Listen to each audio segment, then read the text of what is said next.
Hello guys, আসসালামু আলাইকুম। দূরে বা কাছে যে যেখান থেকে দেখছেন আমার ভিডিওটি, আশা করছি ভালো আছেন। তো আজকের বিষয় হচ্ছে জিও ব্যাগ সুবিধাজনক নাকি ড্রাম সুবিধাজনক, মানে কোনটা বেটার, আজকে আমি সেটাই বিশ্লেষণ করব। তো ছাদ বাগানে আমি মনে করি যে ড্রামই বেটার। আর জিও ব্যাগের সকল অসুবিধা সমূহ আজকে তুলে ধরবো। এই যে দেখতে পাচ্ছেন আমার ছাদ বাগানের এই জিও ব্যাগটা ইউজ করতেছি আমি 1 বছর ধরে। এই 1 বছরের মাথায় দেখেন এইগুলাও কিন্তু প্রায় ওঠে, আমি প্রায় পরিষ্কার করি, এরপরেও আবার হয়ে যায়, মানে প্রচুর পরিমাণে মাটি বের হয়।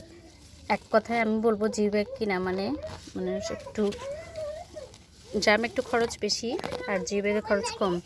এই কারণে কিন্তু আমরা জিও ব্যাগ কিনি, কিন্তু কিনলে কী হবে দেখেন জিও ব্যাগের অবস্থা 12টা। ড্রামগুলো কিন্তু লাইফ গ্যারান্টি আমার মনে হয়, মানে লাইফ গ্যারান্টি না হলেও মিনিমাম 10-15 বছর অনায়াসে চলে যাবে। যেখানে হ্যাঁ বাবা বেগুন বেবি চলে আসছে। তো আর জিও ব্যাগ হচ্ছে আপনার দেখেন 1 বছর যেতে না যেতে কী অবস্থা, মাটি বের হয়ে পোকা মাকড় পাশ দিয়ে গাছ উঠে যাচ্ছে। এগুলো বাবা থাক থাক, যে এটা বেগুন গাছ এখানে প্রচুর পোকা হচ্ছে, কারণ মাটি বের হচ্ছে, মাটি বের হলে তো পোকা হবেই। এ হলো জিও ব্যাগের অসুবিধা, মানে জিও ব্যাগ করার যত সব অসুবিধা আমি আজকে তুলে ধরতেছি। প্রথম অসুবিধা হচ্ছে এরকম, এই যে চারপাশ দিয়ে গাছ ওঠা শুরু করবে, মাটি বের হবে, প্রচুর পরিমাণে মাটি বের হয়। দেখেন মাটিগুলো বের হয়ে এখানে কিন্তু গাছ উঠছে। এখানেও প্রত্যেকটা জিও ব্যাগ যদি দেখেন, প্রত্যেকটা জিও ব্যাগ আমার এই অবস্থা। তো দয়া করে কেউ আর জিও ব্যাগ ইউজ করবেন না। মানে আমার যে ভোগান্তি হচ্ছে আমি চাই না আপনারা যারা বাগান করেন তারা এরকম ভোগান্তিতে পড়েন। আসলে অনেক ঘাস হয়ে গেছে, ঘাসগুলো পরিষ্কার করতে হবে। ওখান ধরে দেখেন ড্রামে কিন্তু তেমন কিছু হয় না, জাস্ট আঘাত করে দিচ্ছি। তো দেখেন প্রত্যেকটা জিও ব্যাগ আমি যে জিও ব্যাগগুলো কিনেছি প্রত্যেকটা জিও ব্যাগ আমার একই অবস্থা।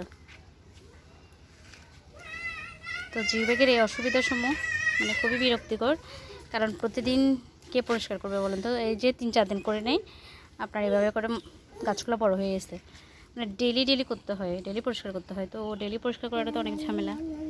তো আমি মনে করি জিও ব্যাগ অপেক্ষা আপনার এমনিতে সিমেন্টের ব্যাগ ইউজ করা অনেক ভালো হয়। দেখেন আমি সিমেন্টের ব্যাগ ইউজ করছি, এগুলাতে কিন্তু কিছু হয় না, কি সুন্দর ফুল ধরছে এগুলো। এটা কিন্তু বস্তা বাজারের ব্যাগ, এগুলো 2 বছর পর নষ্ট হয়ে যায়। আর এগুলো কিন্তু কম না, এগুলো এমনিতে বললে যে মানে অনলাইনে, আসলে অনলাইন দেখে কোনো কিছু ক্রয় করা মানে এখন দেখতেছি ঝামেলা, কারণ আস্তার জায়গা কোথাও নেই, প্রায় ধোঁকাবাজি।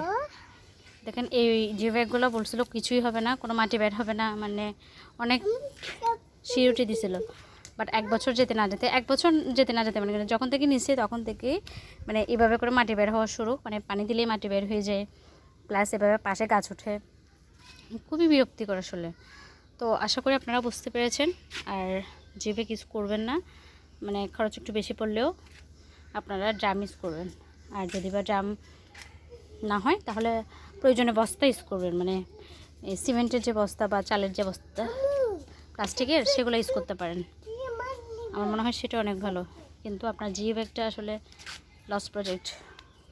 জিও ব্যাগ কিন্তু প্রাইস তেমন কম না, মানে আপনার ড্রামের চেয়ে অর্ধেক, একটু কম। ড্রামের চেয়ে আপনার ড্রাম একটা মনে করেন 1800, 2000, 2200, এখন 2200 পর্যন্ত হয়ে গেছে, মানে একটাকে কেটে 2টা করা যায়। আর সেক্ষেত্রে জিও ব্যাগ 400, 500, 450 এরকম।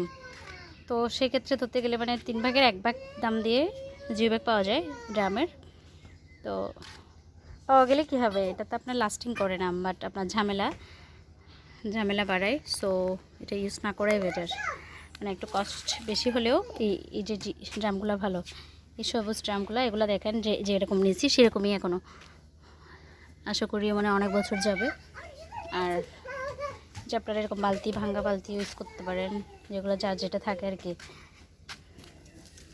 আর জিও ব্যাগ, প্রত্যেকটা জিও ব্যাগের অবস্থা খারাপ, এগুলো যে বসে থাকবে মানে সোজা হয়ে থাকবে তাও থাকে না, এগুলোকে সোজা করে দিতে হয় একদিন পর পর, মাটি দিয়ে চেপে সোজা করে দিতে হয়।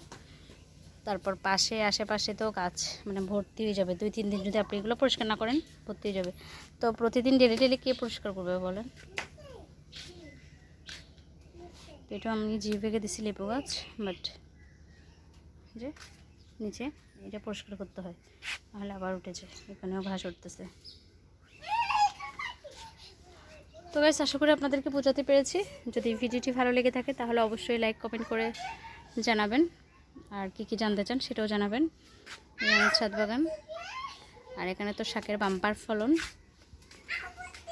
দেখেন শাক বেয়ে বেয়ে উঠে যাচ্ছে, শাক খাওয়ার লোক নেই।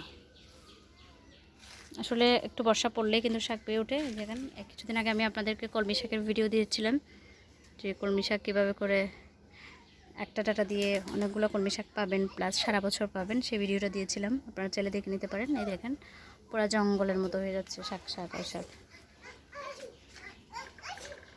আর এখানে পুদিনা তো আছেই, ডাটা তো বীজ পড়লেই উঠে, পুদিনাও আছে।